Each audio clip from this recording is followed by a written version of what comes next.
Hello student, स्वागत है आप सभी का आज के इस वीडियो में। आज के इस वीडियो में जैसा कि आप लोग जानते हैं, हम क्लास 10th की जो अनसॉल्व पेपर है गणित की, उसको यहाँ पर हम हल कर रहे थे। और हमने इसे इस वाले अनसॉल्व के जो सन 2024 का सेट नंबर 1 है, उसके हमने प्रश्न नंबर 22 तक के सभी सवालों को हल कर लिया था। तो आज के हम इस वीडियो में ये जो सवाल नंबर 23 है, यहाँ पर हम इसको सरल करेंगे, एकदम आसान और सरल शब्दों में। तो चलिए यहाँ पर हम इसकी शुरुआत करते हैं। तो जैसा कि आप यहाँ पर देख सकते हैं कि यहाँ पर जो 23 नंबर सवाल दिया हुआ है, कह रहा है दो वर्गों के क्षेत्रफलों का योगफल 157 मीटर स्क्वायर है। यदि इनके परिमापों का योगफल 68 मीटर हो तो दोनों वर्गों की भुजाएं ज्ञात कीजिए। तो यहाँ पर देखिए जो है प्रश्न नंबर 23, ये सन 2024 का आया हुआ एक प्रश्न है। और यहाँ पर ये जो प्रश्न है वो 6 नंबर का आया हुआ है और बहुत ही आसान क्वेश्चन है, ठीक है। और हम यहाँ पर इसको हम सरल करेंगे। तो चलिए यहाँ पर देखिए दो वर्ग दिए हुए हैं, जैसा कि आप लोग यहाँ पर देख सकते हैं। हमने मान लिया एक वर्ग ये है और एक दूसरा वर्ग यहाँ पर ये है। ये हमने क्या मान लिए, दो वर्ग मान लिए, ठीक है। अब यहाँ पर देखिए इस वाले वर्ग की हम भुजा का नाम दे देते हैं x मीटर। और यहाँ पर ये जो है दूसरा वाला वर्ग, इस वाली वर्ग की हम भुजा का नाम दे देते हैं y मीटर। तो यहाँ पर दो भुजाएं हैं, एक को हमने मान लिया x मीटर है और दूसरी वाली जो भुजा है उस वाले को हमने कितना मान लिया, y मीटर है। अब यहाँ पर देखिए प्रश्न में दिया है कि दो वर्गों के क्षेत्रफलों का योगफल। तो यहाँ पर देखिए वर्ग का जो क्षेत्रफल होता है वो सदैव भुजा स्क्वायर के क्या होता है, बराबर होता है। तो यहाँ पर हमने पहले वाले वर्ग की भुजा को x माना है, तो यहाँ पर लिख लेंगे माना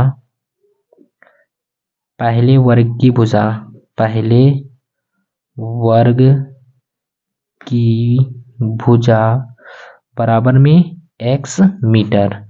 इसी प्रकार दूसरे वर्ग की भुजा, दूसरे वर्ग की भुजा, इसको मानते हैं कितना, y मीटर। जैसा कि आप यहाँ पर हमने माना था उसी को यहाँ पर हमने इसको लिख लिया है, ओके।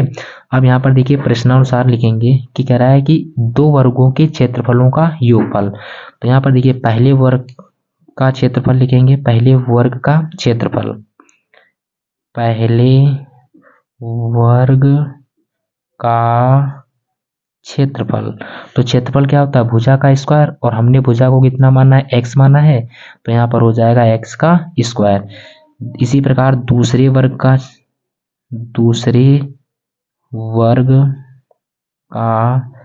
क्षेत्रफल, इसको हमने देखिए क्या माना है, y माना है, तो यहाँ पर हो जाएगा y का स्क्वायर। अब यहाँ पर देखिए प्रश्न में कह रहा है कि दोनों वर्गों के क्षेत्रफलों का योगफल 157 मीटर है।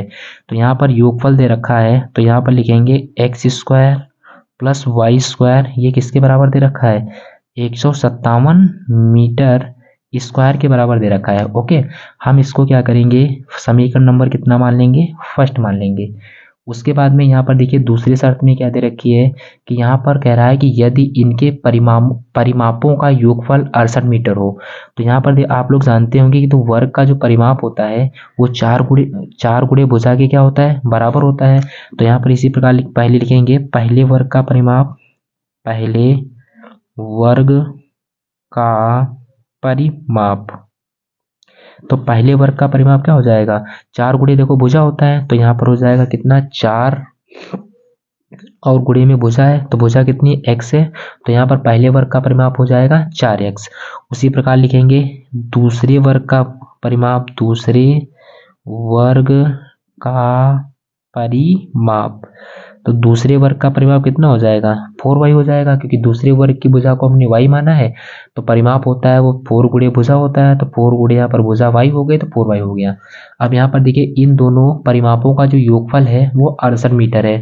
तो यहाँ पर हम कह सकते हैं कि 4x और प्लस 4y जो है वो 68 के क्या है, बराबर है। तो यहाँ से हम 4 को कॉमन ले लेंगे, तो ये हो जाएगा x प्लस वाई बराबर में कितना, 68, ओके। अब देखना है इसको 4 से काट देंगे, 4 एक कम 4 होता है, बचा कितना है यहाँ पर 2, इसमें जोड़ेंगे कितना हो जाएगा 28, तो 4 सत्ते कितना होता है 28 हो गया। तो यहाँ से मुझे एक समीकरण मिल जाएगा x प्लस वाई बराबर में कितना, 17। अब यहाँ पर देखिए हम क्या करेंगे, यहाँ से हम x के मान को निकाल लेंगे। तो यहाँ से अगर हम x के मान को निकाल लें तो ये हो जाएगा 17 माइनस वाई। अब इसको हम कितना मान लेंगे, समीकरण नंबर कितना 2 मान लिया। यहाँ पर देखिए हमने x का मान इसलिए माना है क्योंकि निकाला है, क्योंकि यहाँ पर देखिए x square plus y square है। अब यहाँ से हमने समीकरण 2 से x के मान को निकाल लिया तो वो मुझे कितना मिल गया, 17 माइनस वाई मिल गया। अब हम x की जगह पर इस वाले समीकरण में 17 माइनस वाई रख देंगे और उसके बाद में इसको हम सरल कर लेंगे। आप लोगों ने इस दो समीकरणों को आपस में हल करने की विधि पढ़ी होगी, जिसको बोलते हैं प्रतिस्थापन विधि द्वारा दो समीकरणों को हल करना।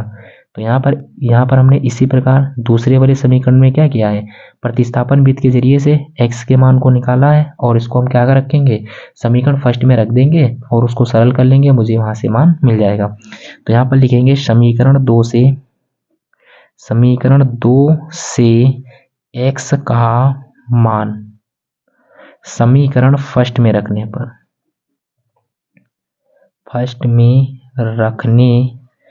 पर तो यहाँ पर हम फर्स्ट में रखेंगे। तो यहाँ पर देख सकते हैं समीकरण जो फर्स्ट है वो कितनी है, एक्स स्क्वायर है। तो एक्स की जगह पर यहाँ पर कितना है, 17 माइनस वाई है।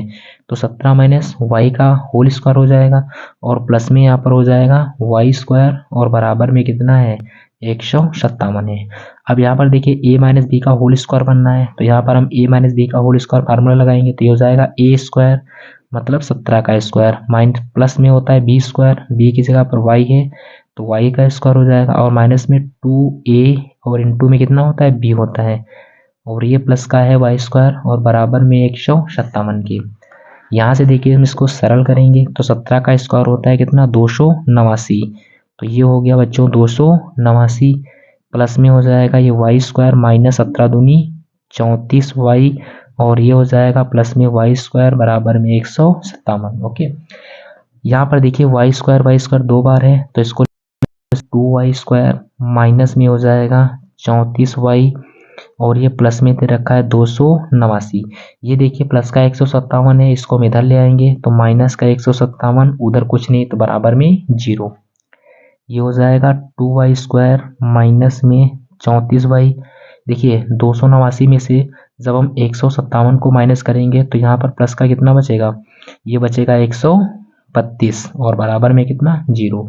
यहाँ से देखिए हम तीनों में से 2 कॉमन ले सकते हैं तो यहाँ पर हम क्या करेंगे, तीनों में से 2 को कॉमन ले लेंगे। तो यहाँ से हो जाएगा 2 कॉमन तो बचेगा वाई स्क्वायर माइनस 17 दूनी 34 17 वाई बचेगा और प्लस में हो जाएगा 2 छंग 12, एक बचा इसमें जोड़ेंगे 2 छंग 12 बराबर में कितना, 0। तो देखिए ये इसके गुणांक में ये बराबर किधर जाएगा तो 0 के बटे में आएगा तो ये इसका मान 0 हो जाएगा। तो मुझे प्राप्त होगा वाई स्क्वायर माइनस में 17 वाई प्लस में 66 बराबर में कितना, 0। यहाँ से देख सकते हैं ये एक मुझे द्विघात समीकरण मिल गया। अब इसको गुणनखंड के जरिए से हम इसको y के मान को प्राप्त करेंगे। तो यहाँ पर आप देख लीजिए इसका गुणनखंड कैसे, नियम क्या होता है करने का। तो गुणनखंड करने का रूल होता है कि लास्ट वाली संख्या की गुणा हम पहले से कराते हैं। तो 66 की गुणा 1 से कराएंगे, 66 एकम 66 हो जाएगा। अब 66 के आपको ऐसे गुणनखंड करना है कि यहाँ पर जोड़ने या घटाने पर 17 आ जाए। तो यहाँ पर देखिए 11 छंगा 66 होता है, अगर हम 11 में 6 जोड़ देंगे तो यहाँ पर 17 मिल जाएगा। तो ये हो जाएगा कितना, वाई स्क्वायर माइनस 11 और प्लस में 6 और वाई प्लस में कितना 66 बराबर में कितना, 0। ये हो जाएगा y square minus plus minus 11 की गुणा वाई से तो माइनस 11 वाई हो जाएगा माइनस प्लस माइनस 6 की गुणा कैसे कराएंगे वाई से तो हो जाएगा 6 वाई प्लस में कितना 66 बराबर में 0। अब देखिए इन दोनों में से हम क्या करेंगे, y को कॉमन ले सकते हैं तो यहाँ पर बचेगा कितना, y माइनस में 11। इन दोनों में से माइनस 6 कॉमन ले लेंगे तो y माइनस प्लस माइनस 11 बचेगा बराबर में कितना, 0। अब देखिए इन दोनों में से हम कितना कॉमन ले सकते हैं, y माइनस में कितना 11 और ये बचेगा दूसरे ब्रैकेट में y माइनस में कितना 6 और बराबर में कितना हो गया 11।